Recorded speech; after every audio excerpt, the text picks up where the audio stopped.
Welcome, addicts. Doing yet another best ball draft here. Gonna do another 12-teamer. Really love doing these drafts, again, just for the sole purpose of being able to observe what is happening with the ADP week after week. As we get more information, people get more interested in fantasy football. We're going to get a lot more players into the pool, so it's going to be fun to watch how things shift around over time. Looks like we got the third slot in this draft, so only been drafting pretty high thus far. So we're going to, again, employ a pretty similar strategy. I like the earlier picks, especially if you get 1 and 2. Obviously, if you can start with Christian McCaffrey or Saquon Barkley, that's going to be your best thing to do. But overall, I do like the early picks because you want to nail down a really secure running back. And the only thing that sucks is obviously once you get to the second round, most of the time, a lot of the running backs are already picked over.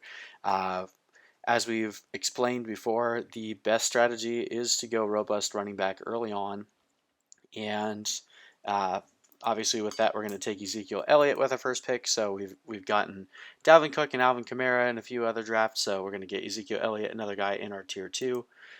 Diversify a little bit in these drafts, and then we're going to wait and see if any running backs decide to fall to us. If not, we'll have to pivot possibly to either tight end. But typically, I like to start the draft with 2 running backs. It's just when you get one of these first 3 picks, that running back in the second round can get a little gross a little bit quickly. So, especially with the way that the community as a whole has really seemed to shift back over to completely focusing on running backs, which makes sense because there's, again, especially in best ball, there's a lot of wide receivers that you can get later in the draft. So let's see how this one goes. If you guys are looking to do some best ball drafts, click that link in the description. We'll take you to drafters.com. You get a 50% bonus upon your initial sign up. And let me know when you signed up. We can do some drafts together. Quickly recap the first round. We got Dalvin Cook and then Alvin Kamara. So 5 running backs start the draft. You get Michael Thomas, Tyreek Hill, and Devontae Adams get a 3 wide receiver run there. Hopkins goes with the 11th pick, and then we see Derrick Henry, Joe Mixon, and Kenyon Drake go to round out the first round. And then Austin Eckler, first pick of the 13th round. Kenyon Drake's ADP has been absolutely skyrocketing as of recent. There's you can actually even go to a fantasy calculator and see he's risen quite a few rounds. I'm not sure if he'll end up as a first round pick once the actual NFL season rolls around. I think the hype train for Kenyon Drake has been rolling for a while, but eventually you should see Nick Chubb, Aaron Jones will probably rise above him again. I love Kenyon Drake a lot this year, and I don't necessarily hate taking him at the end of the first, early second round. Was obviously hoping that he would fall to me here, but that's not how it goes sometimes. So we see Eckler, Chubb, and then Julio Jones go. So by the time we get to our pick, I'm guessing we're going to be choosing between I don't think any of the tier 4 running backs are going to fall, but we'll see what ends up happening. I really don't like going tight end early, even though that is a proven strategy in best ball, as we discussed. You want to make sure you get 3 running backs in the first 6 rounds. You can win by taking a tight end early, and it's just not something I typically like to employ, but we'll see what ends up happening. Of course, we get sniped. I mean, I guess it's not really sniped. Josh Jacobs is going bit later. We see Aaron Jones, Miles Sanders, Patrick Mahomes, Chris Godwin, Amari Cooper, and Josh Jacobs go. Chris Godwin and Amari Cooper gone. Not a receiver that I feel we're taking here, so the pick is either to go tight end or Clyde Edwards-Helaire. I want to make sure we at least are exposed to Clyde Edwards-Helaire early on. I feel like his ADP is going to only go up as we get closer to August, closer to the beginning of the season. So I'm going to take advantage of that now and start jumping on him until he ends up becoming a late first, early second round pick. All right, so we see Travis Kelce, Todd Gurley, Jonathan Taylor go. Jonathan Taylor was a name I was definitely considering here, just going both of the big rookie running backs. We see Lamar Jackson come off the board. Now we have a decision to make between Leonard Fournette and George Kittle. Already have Ezekiel Elliott and Clyde Edwards-Helaire. If we kick the can down the road to running back, we can potentially get a guy like James Conner or Le'Veon Bell in the 4th, although the last draft I tried to do that, it didn't work out. But having George Kittle is a true difference maker. You want difference makers. I just don't have a ton of faith in Leonard Fournette this year to be a true difference maker because we went running back early. And as I've stated, going one tight end in the first 6 picks is actually a known strategy. Let's try it. Let's see what happens. We'll take George Kittle with our 3rd pick. Wrapping up the 3rd round after my George Kittle pick, we see a lot of receivers go. Kenny Golladay first, then Fournette goes, but you see Odell Beckham, Mike Evans, Allen Robinson, A.J. Brown, Juju Smith-Schuster, Adam Thielen, Cooper Kupp, and Stephon Diggs all go off the board. Devin Singletary. I really wish I was a lot closer because DJ Moore is falling right now, and that is a mistake. But I highly doubt by the time it gets back to my pick that he'll still be there. So we'll most likely be looking to see if DJ Moore goes off the board at pick 39. Got 6 more picks until my turn. So still looking at guys like DK Metcalf, Robert Woods, and Calvin Ridley is still on the board. And definitely still have a couple of running backs in Le'Veon Bell and Melvin Gordon that I'd be interested in taking. So be able to wrap up a trio of running backs, hoping to get one of those running backs and then either Robert Woods, Cortland Sutton, DK Metcalf, Devontae Parker, one of those guys. We're going to start hammering wide receiver here as soon as we get our 3rd running back. So not too worried about having many big names at the top. Because it's best ball, you can have each week, as long as a couple guys blow up, you're just swapping them out each week that they don't do well. So you need just guys with high upside at the receiver position. That's the most important part of the best ball draft. See Chris Carson and David Johnson, then Melvin Gordon go.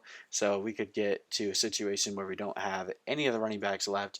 Le'Veon Bell, again, is the last guy I'm then kind of looking at in this tier. I know he's not an exciting name by any means. James Conner, I guess, too. Been warming up to him a little bit more. I know he is a massive injury risk, but you got to take risks in a best ball draft. Could also go with a guy like DeAndre Swift. I just don't know how much workload he's going to have in that first year. Get a guy like J.K. Dobbins, hopefully in the 5th round, maybe 6th. Who knows? This draft is way different than the last one we did, so ADP is still incredibly volatile right now. All right, we see Mark Andrews, Devontae Parker, and then Mark Ingram go off the board here. The last guy in my tier 5 right now is Le'Veon Bell. I think people are just bored of him. He's going to get a lot of workload there. Yes, the New York Jets aren't a great team, but last year he was still a very consistent fantasy producer. You can expect his rushing touchdowns to go up a little bit this year, especially if Sam Darnold doesn't get mono again. Should be able to play the entire season. I still like Le'Veon Bell, and we're going to take him at pick 410. So at this point, probably going to wait a little bit more and grab a few high upside running backs later. We see DeAndre Swift go off the board. Now I'm just hoping that we can either get Calvin Ridley or Robert Woods. DJ Chark there as well, but I am just absolutely in love with Calvin Ridley this year, and we're going to keep taking advantage of the market imbalance on him as long as he keeps falling to us in the 5th. That's pretty much a guarantee. Oh, of course. They heard me talking about him, so he goes off. Damn it. It goes off at pick 48. So you got 3 more picks left. We do still have Cortland Sutton on the board and DK Metcalf. Hopefully DK Metcalf comes back. I like his upside a little bit more than Cortland Sutton. Just a lot more target competition in Denver in a much lower pass offense team. Tyler Lockett there as well. I like DK Metcalf's upside a bit more, but as you can see, both Calvin Ridley and Robert Woods went off the board, so that was a bit depressing. We were hoping to get one of those guys, but we do still have DK Metcalf in tier 4 and Cortland Sutton there, so we're still going to get a guy that we considered it in the same tier as Calvin Ridley and Robert Woods. So you see DJ Chark go. That makes our pick easier with DK Metcalf here. Again, we're just shooting for upside. I think he gives you a higher weekly ceiling than a lot of the other guys that are still on the board right now, even though I do like Cortland Sutton, T.Y. Hilton, Keenan Allen. I expect the upside that DK Metcalf is going to give us week to week is significantly greater. And considering the way that our draft is going right now, with taking George Kittle and going early running back, we're going to need to end up drafting probably 8, possibly even 9 wide receivers in total. So if we can get guys that give us a really high weekly ceiling, DK Metcalf is the kind of guy that can basically make his entire fantasy day in a single play, with Russell Wilson being one of the better deep ball throwers in the NFL. Really like what he can provide. I mean, I wouldn't even mind double tapping and grabbing Tyler Lockett as well if he's still around in round 6. But we've got 18 picks until we're up again. So we'll check in at the end of this round and see how things are going. Oh, see, Tyler Lockett goes immediately after I'm talking about him, so we won't be looking at him or Cortland Sutton with our next pick. These guys are definitely heavier on the receivers. So as much as I want to go receiver, if the value isn't there, I mean, we could just literally just lock up our running back position if there's still a guy there from tier 6. We've got guys like James Conner still on the board, Cam Akers, David Montgomery, J.K. Dobbins. So we might be going running back and just stopping that, because you gotta pay attention to what the rest of the room around you is doing. So if this just turns into a wide receiver heavy next round and a half, then we'll have to pivot. But as we can see, these guys are thinking the same thing. So Raheem Mostert, James Conner go off the board. Yeah, this is a really, really well balanced draft. Again, I really like doing these because they do kind of show how the ADP is going. And although, taking Le'Veon Bell meant that we didn't get Calvin Ridley or Robert Woods, we see that Mostert, James Conner, David Montgomery go off the board. It's looking like now at this point, by the time we get back to our pick, unless J.K. Dobbins is there, it's not going to be very pretty for our running back. I will recap some of these picks.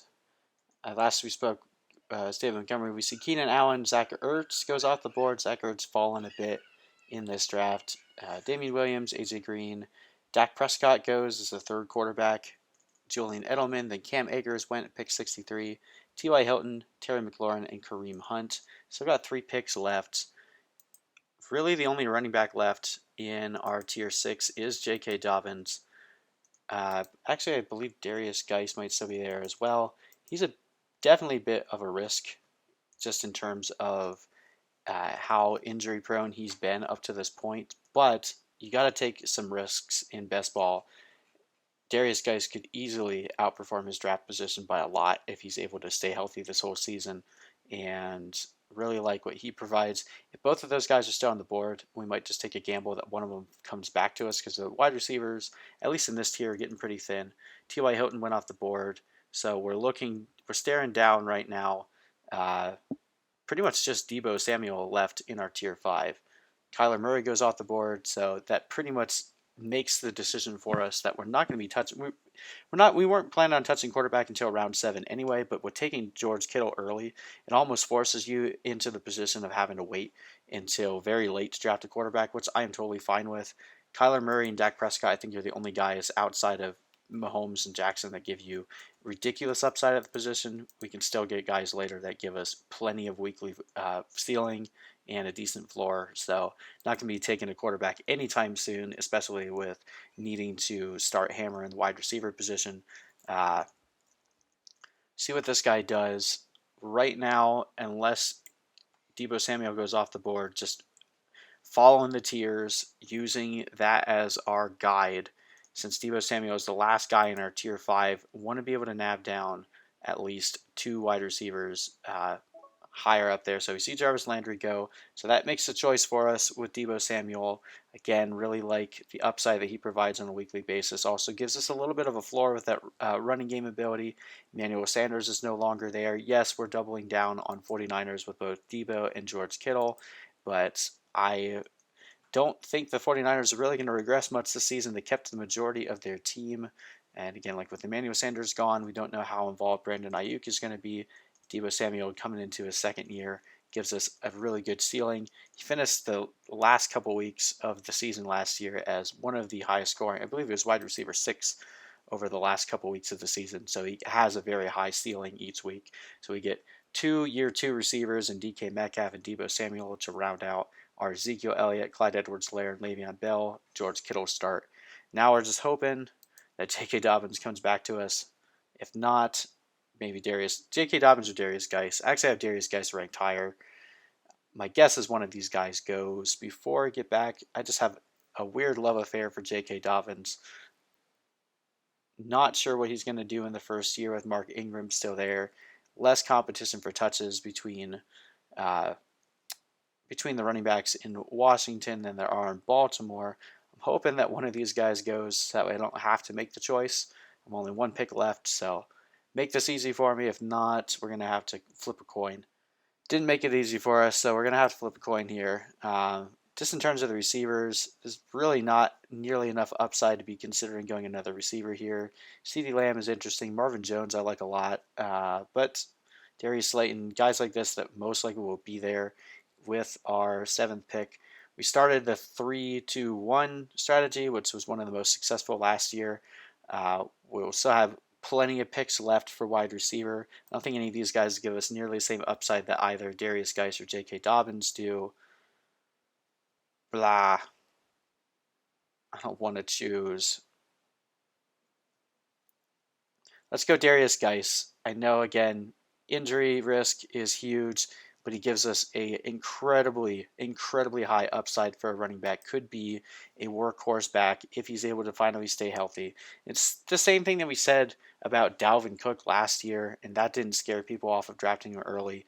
He's still incredibly young and is one of the perennial talents that entered the league. So if Darius Geis hits, getting him in the 7th round is an absolute steal. Those are the kind of moves that can completely make or break your draft in best ball, but you really want guys that can vastly outperform their draft capital. We're not going for the safe play here, and I think that J.K. Dobbins gives a similar ceiling. Just with Mark Ingram there, Darius Geis is literally just battling himself in terms of being able to produce in this offense, whereas J.K. Dobbins kind of needs some things to go his way.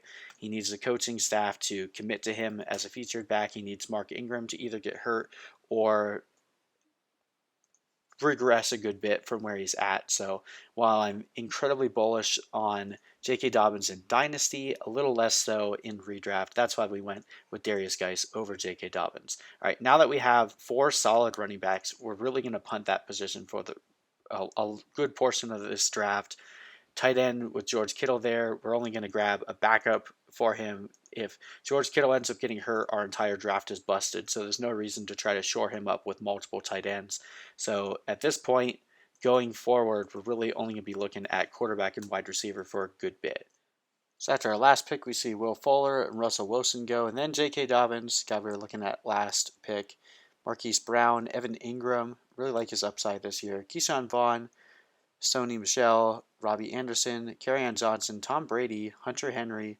Then you start seeing the running quarterbacks go off the board. Josh Allen and Deshaun Watson.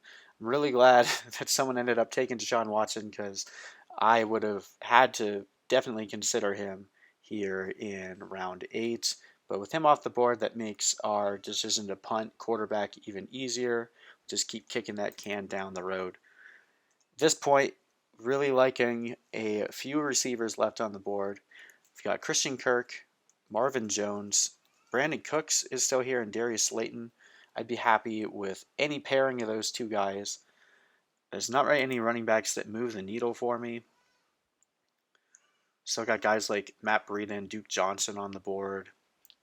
Tariq Cohen I like a lot, but we're not really weak at running back, so I'm not feeling the need to spring for our 5th running back here. Really need to shore up the receivers because DK Metcalf and Deebo Samuel, while good, they're not going to move the needle for us too much. We need to start shoring up some boom bust type receivers. I don't know what the hatred is for Marvin Jones. Seems like every year all he does is produce fantasy points, and every year all we do is ignore him. But I also really like Brandon Cooks there in Houston. People are really excited for Will Fuller, but Brandon Cooks has, with the exception of last season, has been nothing but a guy that you wanted in best ball for so long, a guy that can easily put up 30 points. It's not like Deshaun Watson is going to turn into a terrible quarterback just because DeAndre Hopkins is gone. I don't think that they will be able to rely on Will Fuller for a high target volume, so I think that Brandon Cooks is going to see a good portion of that target share. Yeah, he's going to a new team, but getting him in the 8th round, it's not like you're taking a lot of risk. So right now I'm leaning towards Brandon Cooks if he's still there. Otherwise, we'd probably go with Marvin Jones here with our pick in the 8th round. So you see Tariq Cohen go off the board. Don't have to worry about him anymore. And then Philip Lindsay goes. So we've talked him up enough. I think we're going to go with Brandon Cooks here. Just really like, I don't know how much I actually like him in a seasonal league. He's always just been kind of that inconsistent guy, but he's also really undersung right now. So we'll take Brandon Cooks as our wide receiver 3, and again we'll be looking to take another wide receiver with our next pick, looking at again still either Marvin Jones, Christian Kirk, or Darius Slayton, all guys I have pretty much right next to each other in the rankings. So we'll go with whoever we feel most comfortable with. A lot of people also ask in best ball when you have to consider bye weeks. Typically, you want to care about bye weeks a little bit more for the tight end and quarterback position, just because you don't have nearly as many of them. So when we get to talking about another tight end, we're definitely going to have to look for a tight end that does not share a bye week with George Kittle. We'll consider that for quarterbacks. For running backs, I do need to consider it a little bit because the Cowboys and Chiefs do both have a Week 10 bye week. So if for some reason Darius Geis or Le'Veon Bell don't make it to Week 10, we'll need to make sure that whoever we choose as our 5th running back does not have a Week 10 bye week. Not very many guys in our next tiers have a Week 10 bye week, so it's probably not going to be that hard to avoid, but something that we will consider when we get there.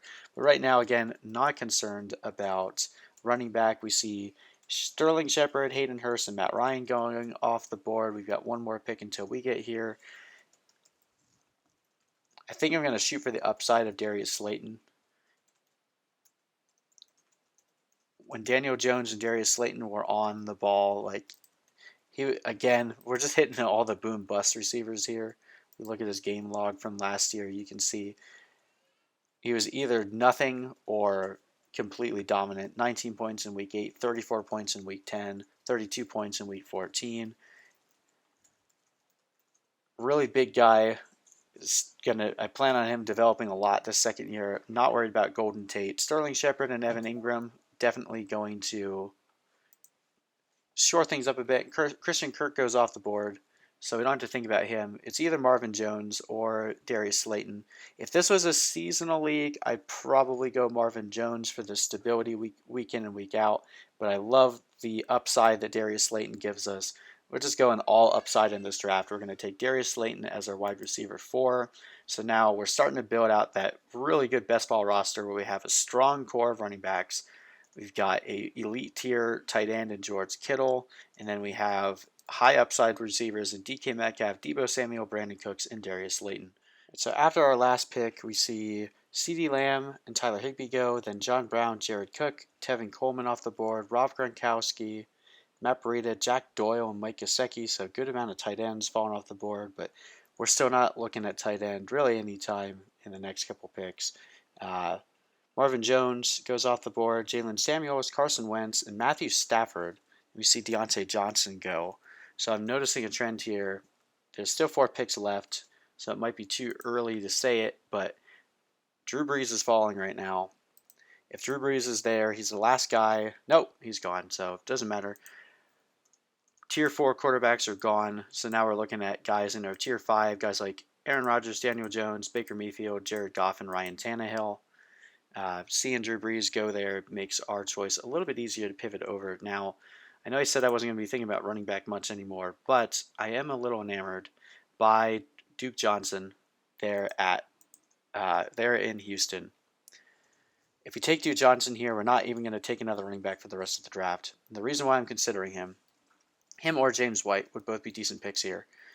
And the reason why I'm considering either of them right now is when you look at the running back position in Houston, Carlos Hyde is gone. It was a very valuable position last year, and it's looking like they're going to end up running the ball a little bit more this year with DeAndre Hopkins gone. A lot of vacated targets. Yes, some of them are going to go to Brandon Cooks, but I do think that Duke Johnson could be very heavily involved. David Johnson has not been able to stay healthy. He looked absolutely destroyed last year. Just his inability to make cuts, his back injury was definitely a major concern. And I think there's a world where Duke Johnson ends up as the leading running back in Houston by the end of the season. He gives us a decent, highly weekly upside. Even last year with Carlos Hyde played every game, he still had a few 20, 13, 15-point games. James White would offer us similar upside, but again, playing in an office with Jarrett Stidham. We're going to pivot. I know our rankings have James White slightly higher, but I really want to make sure I at least have a Duke Johnson share in one of these best ball drafts. Getting him in the 10th round, definitely worth it. And now we don't have to worry about running back for the rest of this draft. If Drew Brees was there, that would have been the pick, but not really enamored by any of these quarterbacks needing to go here in the 10th round. You still get guys like Aaron Rodgers, Daniel Jones, Baker Mayfield, Jared Goff, Ryan Tannehill, Ben Roethlisberger, Teddy Bridgewater, Joe Burrow, Jimmy Garoppolo, Kirk Cousins, Philip Rivers, Sam Darnold, Gardner Minshew. Yeah, there's no reason to go running back here. I'm still also not concerned about taking a backup tight end just yet. I'm expecting George Kittle to be dominant. There's still guys we like: Jonnu Smith, Blake Jarwin, Dallas Goedert, T.J. Hawkinson, Ian Thomas, Irv Smith. Be happy with any of those guys here later on. Even Greg Olsen just giving us a weekly floor. Jay Sternberger has a decent upside, so probably not going to go tight end. Looking at the receivers, it's definitely getting a little thin. There are still some upside plays here. Preston Williams is a name that stands out to me. Could definitely go with a rookie pick. I don't understand why Jalen Reagor is so buried, but I also think that we could potentially grab him later on because he's been going very, very late in these drafts. Very underrated right now. So we might be able to play game theory and punt that decision off until our next pick. So if we do that, we could just take a quarterback here to make sure that we at least get one of our guys in the tier 5, because there's a chance that all 5 of those guys go. We have a really big gap between pick 11 and pick 12. No one else is really screaming at me at the wide receiver position that we need to take. Emmanuel Sanders maybe, but I feel like Emmanuel Sanders gives us about the same upside as Jalen Reagor, and I think I can get Jalen Reagor in the next round. In terms of upside, it sounds insane to take Daniel Jones over Aaron Rodgers, but just the way that offense has been developing, they're going to have to rely heavily on Daniel Jones if they want to win a lot of games this year. Let's go Daniel Jones. I want to make sure at least get a share of him. Getting him in the 11th round overall. We'll probably end up taking 3 quarterbacks in this draft, but this at least gives us the choice to wait until like round 14 to grab our second one. So after our last pick, we saw Baker Mayfield and Zach Moss go off the board. Preston Williams, Blake Jarwin, Emmanuel Sanders, Mecole Hardman, Austin Hooper, Aaron Rodgers, Alshon Jeffrey, Devonta Freeman, Joe Burrow, Henry Ruggs, and then Jonnu Smith and Dallas Goedert. So we're starting to see a little bit of a tight end run go. I was hoping Jonnu Smith would fall. Not looking pretty beyond him at this point. So we still have Irv Smith and Ian Thomas on the board. I believe Noah Fant is still here. Can't see him. I don't recall reading his name. You see Hawkinson here as well. I think if he's grayed out, that means he's gone. I don't remember seeing Noah Fant get drafted, but with this crazy tight end run, if Ian Thomas is still there, I'm just going to nab him. He has a different bye week than George Kittle. We mentioned that we bring that up. George Kittle was a week 11 bye week. So only other guy in this tier, and he's already gone, that we would have to worry about would have been Mike Gesicki. Yeah, Ian Thomas is standing out to me as the last guy in that tier. And if we want to make sure that we at least have a competent backup tight end, grab one here, and then we don't have to worry about it for the rest of the draft. Running backs will be done with. Tight ends will be done with. We'll need 2 more quarterbacks and 4 more receivers with our next 6 picks. Makes it a little bit easier.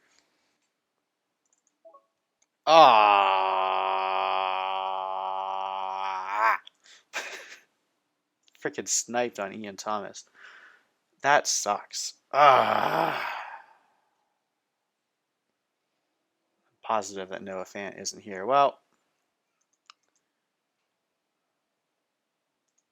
that blows. Irv Smith is interesting to me. TJ Hawkinson. I think TJ Hawkinson at least gives us a really high weekly upside. He's the next guy in my tier 6.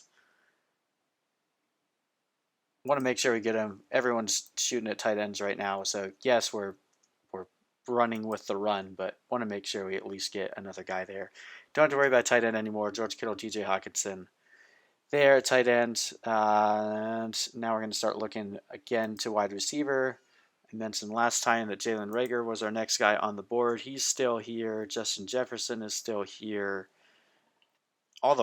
Most of the rookie wide receivers are still around. other than CeeDee Lamb, Jerry Jeudy, and Henry Ruggs are gone. Curtis Samuel is still intriguing there in Carolina. Deshaun Jackson can't stay healthy. Does still give you a decent amount of upside. James Washington, Antonio Brown. Trying to nab him near the end of the draft. I mean, likelihood of him playing is low, but if he does, absolute complete win in any draft that you have him automatically turns your team into a contender. So it's kind of hard to ignore the upside that he provides, but assuming Jalen Reagor is still here, that's the pick. All right, so you see Tyrell Williams, Madison, Roethlisberger, and Tannehill go. I know that tier is drying up for quarterbacks, but I'm still pretty confident in Daniel Jones. Not looking to reach for Jared Goff here. I'm fine with taking two guys in tier 6. Let's get Jalen Reagor. I don't think he makes it back to us on our next pick. All right, since our last pick, we've seen N'Keal Harry, D.D. Westbrook, Kirk Cousins, and Jameis Winston. Don't know if that was an auto pick. Justin Jefferson, Jared Goff goes off the board.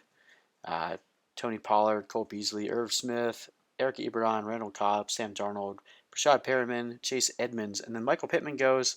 Michael Pittman was definitely on our consideration here, but looking at the quarterback landscape, don't know that we want to only rely on Daniel Jones. Still a couple guys left in our tier 6 now.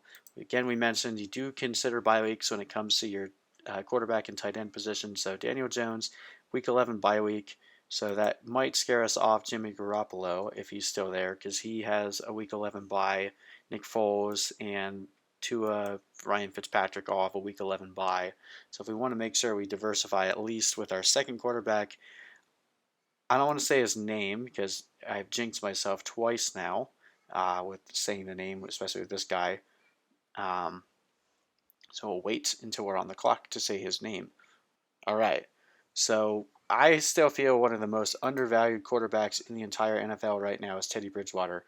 Going to get to play with Joe Brady, who was one of the most prolific quarterback or offensive minds in the college scheme there with Joe Burrow.